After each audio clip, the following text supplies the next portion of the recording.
이제 제가 나이를 우리 성도님들보다 많이 먹지는 않았지만 제가 이제 나이를 들고 아이를 갖고 하다 보니까 점점 더 확실하게 현실적으로 깨달아지는 게 있어요. 뭐냐면 어릴 때는 저는 제가 진짜 좀 특별한 사람인 줄 알았습니다. 나도 무언가 할 수 있을 것 같고 세상에 엄청 큰 영향력을 줄 수 있을 것 같고 그래야만 하나님의 귀한 사역자가 될 것 같고 뭔가 내가 가는 길이 빛날 것처럼 생각했던 거죠. 공부를 정말 진짜 잘하는 줄 알았어요. 완전 천재급으로. 근데 이제 그 정도 공부는 이제 노력만 하면 보통 할 수 있는 정도입니다. 나이를 먹고 사회생활을 하고 여러 일을 겪다 보면 점점 깨달아 가는 거죠. 아, 내가 생각보다 그렇게 대단한 사람은 아니었구나. 나는 이 거대한 세상 속에서 너무 작은 사람이구나. 공부를 잘하는, 예를 들면 공부면 공부를 잘하는 사람들이 너무나 많구나. 제가 한때는 또 이제 공부에 대한 꿈이 다 무너지고 한창 방황할 때 이제 노래를 해보겠다고 제가 무려 강남에 있는 학원에 3, 4년을 다닌 적이 있습니다. 제가 이제 노래를 그래서 진짜 열심히 했어요. 막 하루에 8시간씩 부르고 거기에 아마 차 한 대 값은 냈을 거예요, 학원비로. 없는 돈도 열심히 벌어서 밤새 벌어서 거기다 낸 거죠. 이제 그렇게 열심히 했는데 물론 이제 정말 못 부르다가 이제 어디 가서 노래 좀 한다는 소리를 듣게 되었습니다. 근데 제가 결정적으로 노래를 그만둔 이유가 있습니다. 뭐냐면 저는 이렇게 차 한 대 값에 강남에 가서 얻은 소리를 타고난 친구들은 어떻게 부를까요? 저는 이제 샤우팅을 정말 하고 싶었어요. 락을 좋아했거든요. 이거 여담이지만 제가 가스펠 그런 거 아시죠? 그 노래 대회, 가스펠 노래 대회, CCM 노래 대회.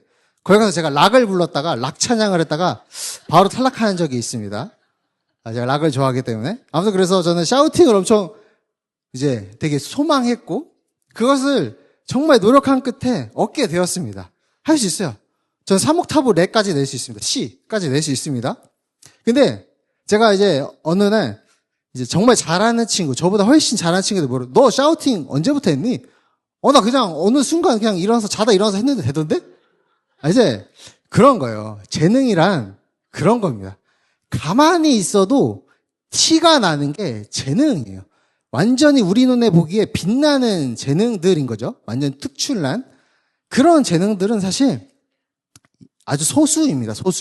소수죠. 우리 대부분의 그리스도인들은 평범한 삶 속에서 평범하게 살아갑니다. 우리 눈에만. 물론 하나님은 우리 각 사람 한 명 한 명이 너무나 특별하고 없어서는 안 될 존재입니다. 나중에 우리가 천국 가서 한 교회가 됐을 때 거기서 없어서는 안 될 한 부분을 우리가 은사로서 하나씩 갖고 있는 거죠. 근데 우리 눈에는 빛나 보이는 게 있는 거예요. 우리가 타락했기 때문에. 아무튼 이제 그런 것을 깨달아지게 되는 것이죠. 정말 재능은 타고나는 거구나. 내가 따라갈 수가 없는 거구나. 돈은 어떤가요, 돈? 우리가 아무리 열심히 평생 일해서 벌어야 정말 진짜 부자들의 삶에 다가갈 수 있나요? 없어요. 제가 살면서 정말로 이제 가까이서 본 부자분이 계신데, 진짜 다르더라고요.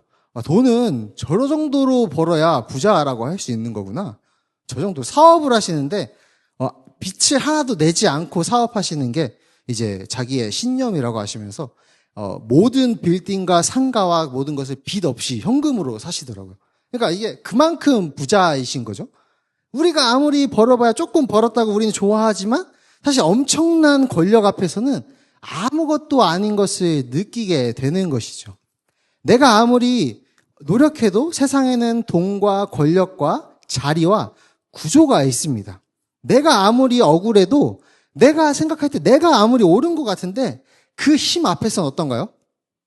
우리는 너무나 무기력해져요. 아무것도 할 수 없어요. 그때 우리의 마음은 보통 두 방향으로 흐릅니다. 하나는 포기예요, 포기. 제가 노래를 포기했던 것처럼. 이제 어차피 안 바뀐다. 제가 한때는 하나님이 하시면 나의 성대를 흑인의 성대로 바꾸실 수 있지 하면서 노력을 했었는데 하나님 바뀌지 않습니다. 동양인의 성대예요. 어차피 안 바뀐다. 내가 뭘 할 수 있겠냐. 조용히 참고 살자. 이런 포기고요. 하나는 분노와 복수입니다. 언젠간 갚아주겠다. 나도 힘을 가지면 똑같이 해주겠다. 나를 이렇게 만든 사람을 절대 용서하지 않겠다. 오늘 본문은 그런 세상을 보여주는 겁니다. 지금 여기에 절대 권력자가 있죠. 헤롯이라는 권력자가 있습니다. 그 권력 앞에서 지금 베들레헴의 부모들은 어떤가요? 아무런 힘이 없습니다. 아기들은 어때요? 아무 말도 못하고 죽임을 당하죠. 어머니들은 할 수 있는 게 뭔가요? 통곡뿐입니다. 통곡. 누구도 쉽게 위로할 수 없는 그 슬픔이 지금 그 땅을 덮는 거예요. 그런데 이 마태복음 이 사건은 단지 옛날에 있었던 슬픈 일로만 기록하지 않습니다. 이 본문은 예수님이 오신 세상이 어떤 세상인지를 보여주는 거예요. 그리고 예수님을 믿는 우리가 그 권력자들이 여전히 존재하는 그 세상 속에서 어떤 길을 걸어가야 하는지 보여주는 거죠. 그래서 오늘 나눌 핵심은 예수님이 오셨다고 세상의 악이 즉시 사라지는 건 아니라는 것입니다. 그러나 하나님은 악이 충만한 그 세상의 역사 속에서도 신실하게 뜻을 이루시며 십자가를 믿는 우리 성도들은 포기나 복수가 아니라 십자가의 길을 걸어야 한다는 것이죠. 그래서 오늘 첫 번째로 본문은 자기 것을 지키려는 인간의 죄가 얼마나 잔인해지는지를 보여줍니다. 우리 16절을 다시 한번 읽어보겠습니다. 시작. 이에 헤롯이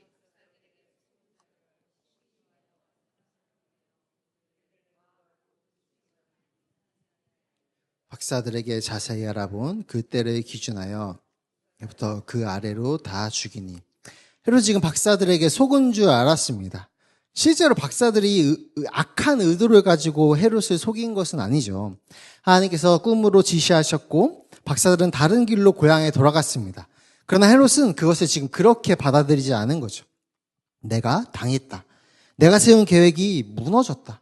지금 내가 왕으로서 통제할 수 없는 일이 생겼다. 그래서 노하는 거예요.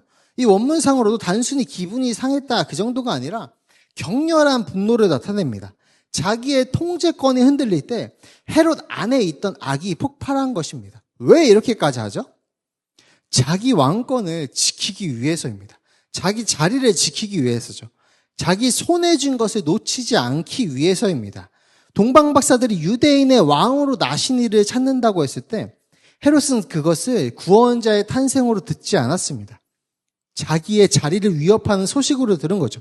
그래서 아기 예수를 죽이려 했고 죽여야만 했고 정확한 위치를 알 수 없자 이 악한 일, 두 살 아래 사내 아이들을 다 죽인 거예요. 이게 아주 죄의 무서움입니다. 죄가 단순히 나쁜 행동하는 게 죄가 아니라 죄는 하나님 없이 나의 왕국을 지키려는 마음이에요. 내가 가진 것을 놓치지 않기 위해 다른 사람의 생명과 행복까지 침해하려는 마음이죠. 우리는 물론 헤롯처럼 아이들을 죽이진 않죠. 그런 권력도 없습니다. 사실 우리는. 그러나 이 헤롯 안에 지금 작동하고 있는 죄의 원리는 우리와 완전히 동떨어 있지 않아요. 아니 닮아 있습니다.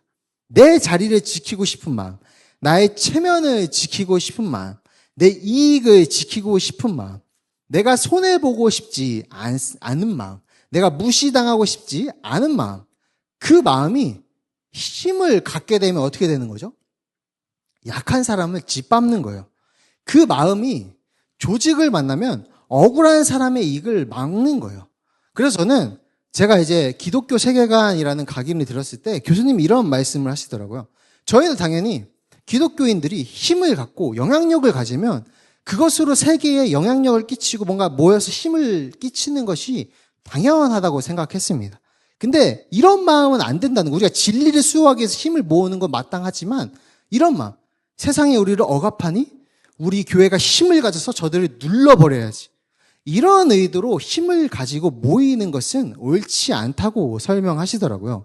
우리의 악한 마음이, 우리의 악한 교회 공동체에 악한 마음이 생겨서 그것이 힘을 갖게 되면 또 다른 억울한 사람의 입을 막을 수 있다는 거예요.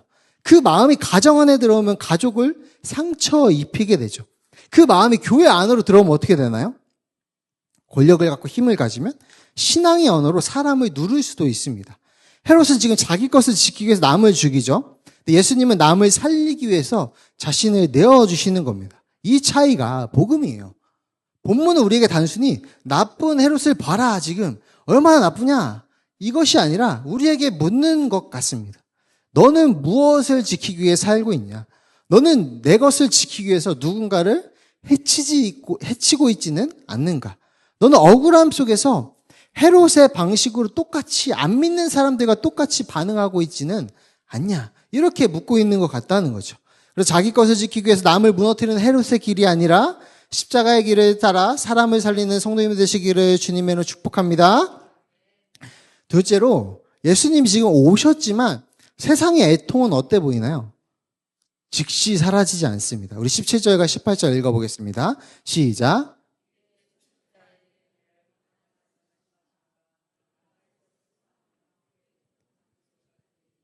라헬이 그 자식을 위하여 애곡하는 것이라. 그가 자심이었으므로 위로받기를 거절하였도다 함이 이루어졌느니라. 지금 마태는 이 비극을 예레미야와 연결하고 있습니다. 라마에서 슬퍼하며 크게 통곡하는 소리. 라헬이 그 자식을 위하여 애곡한다. 자식이 없으므로 위로받기를 거절한다. 위로가 필요 없다는 말이 아닙니다. 너무 깊은 슬픔이라 쉽게 위로할 수 없다는 뜻이에요. 말 몇 마디로 덮을 수 없다는 뜻입니다. 괜찮아질 거야 라는 말로 감당할 수 없는 고통이 덮고 있다는 겁니다.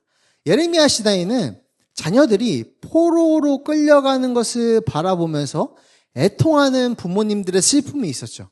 근데 지금 이 마태복음에서는 그 슬픔이 베들레헴의 어머니들에게 다시 나타납니다. 자녀가 끌려간 정도가 아니죠. 죽임을 당하게 되었습니다. 이게 예수님이 오신 세상이에요. 뭔가 이상하지 않나요? 우리는 성탄절을 생각하면 따뜻한 장면을 떠올리죠. 아기 예수님, 마리아, 요셉, 동방박사, 별, 선물. 그것도 맞죠. 근데 오늘 마태복음에서는 또 다른 성탄의 현실을 보여주는 겁니다. 지금 예수님이 오셨지만 여전히 악한 헤롯이 있죠.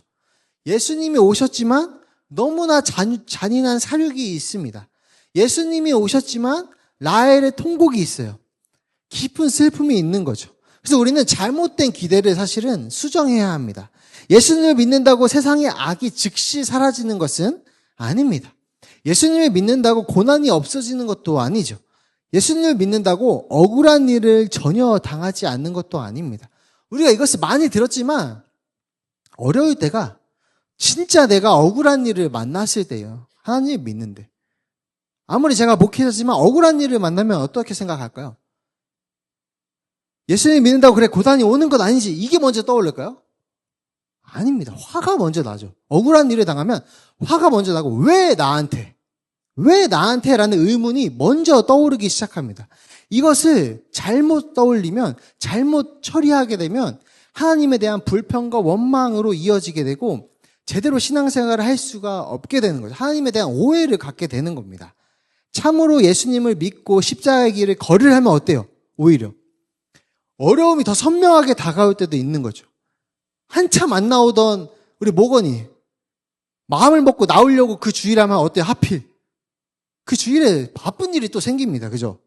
뭔가 하려고 하면 십자가의 길을 걸으려고 하면 어려움이 더 선명하게 다가오는 것처럼 느껴지는 거죠.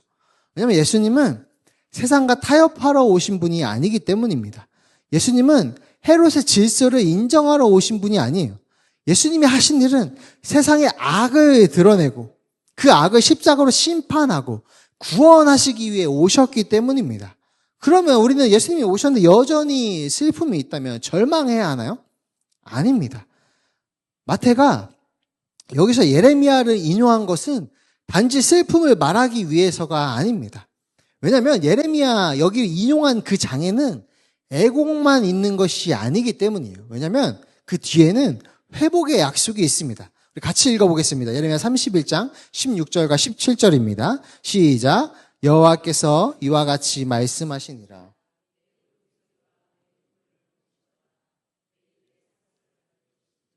그들이 에스겔 땅에서 돌아오리라. 여호와의 말씀이니라. 너의 장래에 소망이 있을 것이라. 너희 자녀가 자기들의 지경으로 돌아오리라. 여호와의 말씀이니라. 아멘.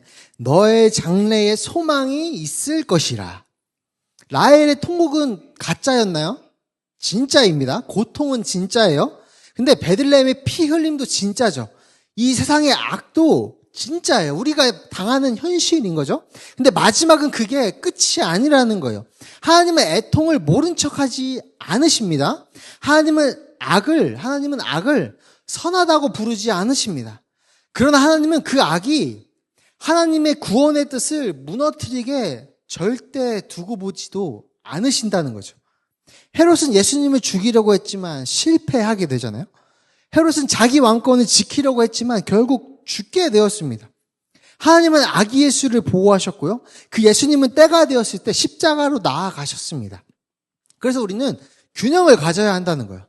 모든 것이 하나님의 주권 아래에 있다 라는 말로 악을 그냥 두고 보는 성도들이 너무나 많습니다. 이 시대에는. 진리를 지키지 않는 거죠. 이 교회 안에서 성경의 가치를 지키지 않는 것이죠. 나의 가족이 성경의 가치를 지키지 않아서 그래 아직 믿음이 없으니까 하고 놔두는 거죠. 모든 것이 하나님의 뜻대로 될 거니까.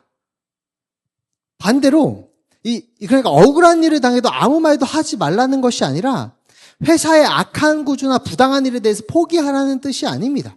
우리는 가능한 자리에서 최선을 다해서 성경이 말하는 가치를 수호해야 돼요. 약한 사람이 어려움을 받고 있다면 도와야겠죠. 책임 있는 절차를 밟아야 합니다. 거짓과 폭력을 정당화하면 안 됩니다. 그러나 동시에 말하고 싶은 것은 우리는 너무 두려워하지 않아도 됩니다. 마치 하나님을 안 믿는 사람들이 두려워하는 것처럼 우리가 두려워할 때가 있어요. 특히 코로나 때 우리 교회가 너무나 두려워했습니다. 그 전염병이라는 사실에. 근데 우리는 그것을 잊고 있는 거예요. 이 전염병도 하나님께서 다스리시고 주권으로 역사하고 계신다. 하나님의 큰 역사 안에서 이 흐름이 있다는 것을 놓치게 되면 우린 두려움에 휩싸이게 되는 거죠. 여기서 우리가 할 수 있는 것은 없다. 이렇게 포기하게 되는 겁니다. 우리 회사에 있는 상사가 하나님보다 크지 않다는 거예요. 회사가 하나님보다 크지 않다는 것이죠. 세상의 권력이 하나님보다 크지 않습니다. 오늘 성경의 헤롯도 하나님의 역사 밖에 있지 않았습니다. 그러니까 세상의 악은 실제입니다. 세상이 우리 교회를 미워하고 있는 것도 실제죠. 근데 지금 그 망가진 교회를 가지고 하나님의 뜻을 신실하게 이루시는 하나님은 더 실제입니다. 우리의 무기력도 실제죠. 근데 십자가의 소망으로 여전히 이 망가진 교회를 붙들고 하나님의 뜻을 신실하게 이루시는 하나님의 소망은 더욱더 크고 확실하다는 거죠. 애통이 있는 세상 속에서도 하나님의 주권과 십자가의 소망을 붙드셔야 합니다. 그래서 두려움에 삼켜지지 않는 성도님들 되시기를 주님으로 축복합니다. 마지막으로 십자가를 믿는 사람은 포기나 복수가 아니라 십자가의 길을 걷는다는 겁니다. 헤롯의 길은 분명하게 보여요. 헤롯은 자기 것을 지키기 위해서 어때요? 남을 죽였죠. 자기 왕권 지키기 위해서 아이들을 죽였습니다. 자기의 불안을 해결하기 위해서 다른 가정의 행복을 빼앗은 거죠. 예수님의 길은 반대입니다. 자기 것을 지키기 위해서 남을 죽이지 않으셨고 남을 살리기 위해서 자신을 내어주신 거죠. 우리가 신앙생활에서 우리가 애쓰면서 우리의 삶을 영위하는 것도 누구를 살리기 위한 거죠? 죽어가는 우리의 이웃을 살리기 위함입니다. 하나님의 복음이 우리를 살렸지만 그 살리심은 우리를 넘어서 내 옆에 있는 이웃을 살리는 것까지 나아가야 한다는 거죠. 예수님은 권세로 눌러서 이기지 않으시고 십자가에서 자신을 주심으로 이겼습니다. 베드로전서 2장 23절을 보시면 욕을 당하시되 맞대어 욕하지 아니하시고 고난을 당하시되 위협하지 아니하시고 오직 공의로 심판하시는 이에게 부탁하시며 이게 십자가의 길입니다.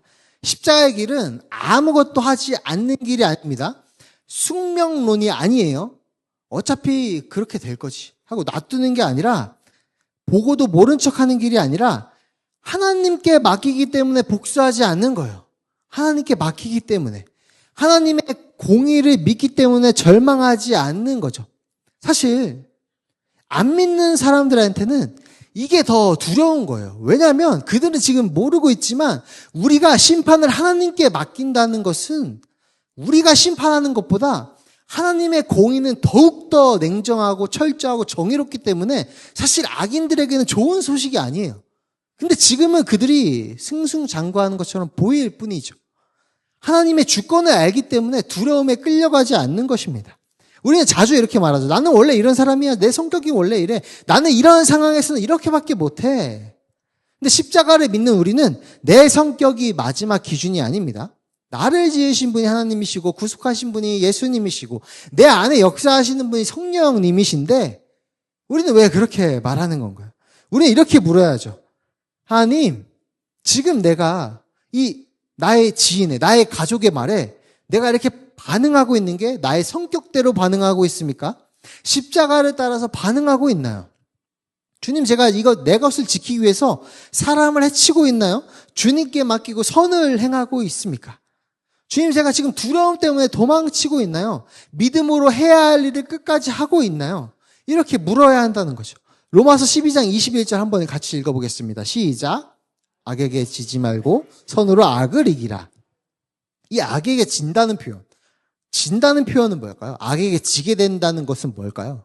뭔데 지지 말라고 할까요?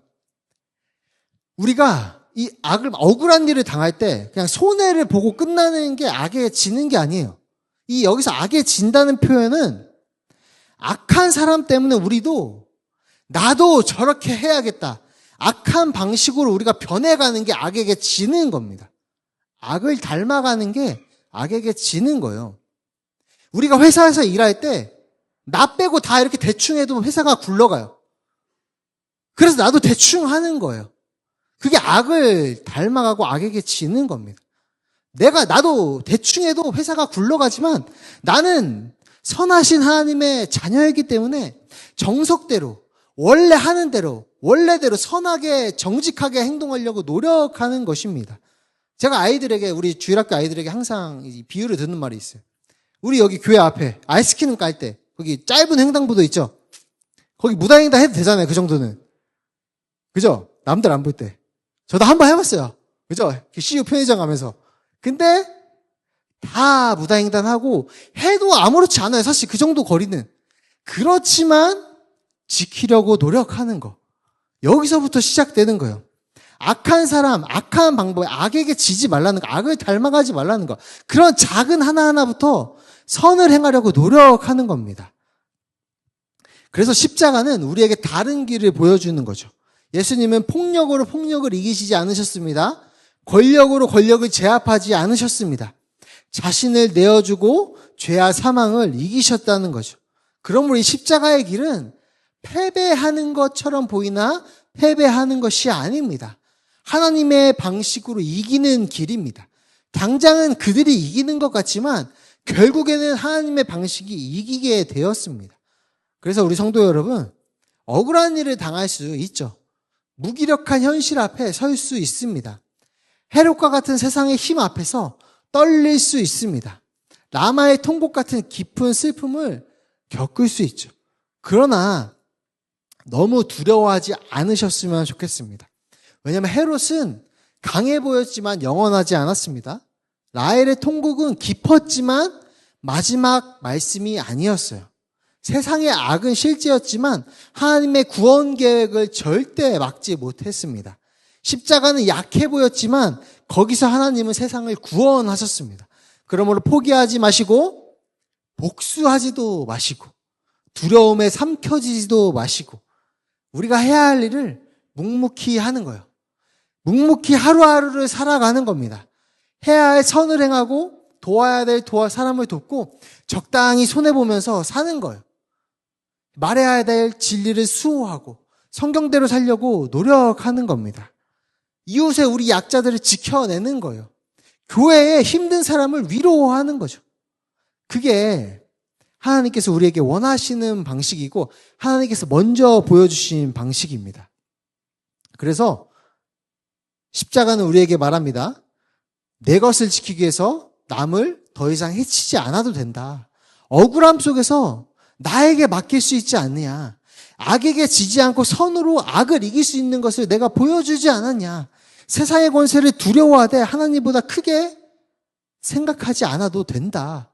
그래서 이번 한 주간 회사에서, 가정에서, 관계 속에서, 세상의 구조 속에서 무기력과 분노를 느낄 수는 있지만 그때 오늘 말씀을 기억하시면 좋겠습니다. 헤롯은 강하지 보였지만 하나님의 주권 아래에 있고 통곡은 깊었지만 소망이 있습니다. 십자가는 약해 보였지만 하나님의 능력이 있습니다. 그러므로 예수님의 십자가를 바라보신 한 주가 되시고 공의로 심판하시는 하나님께 맡기시면 좋겠습니다. 그래서 오늘 내 자리에서 나에게 주어진 하루를 십자가의 길을 묵묵히 걸으시는 저와 여러분들 되시기를 주님으로 축복합니다.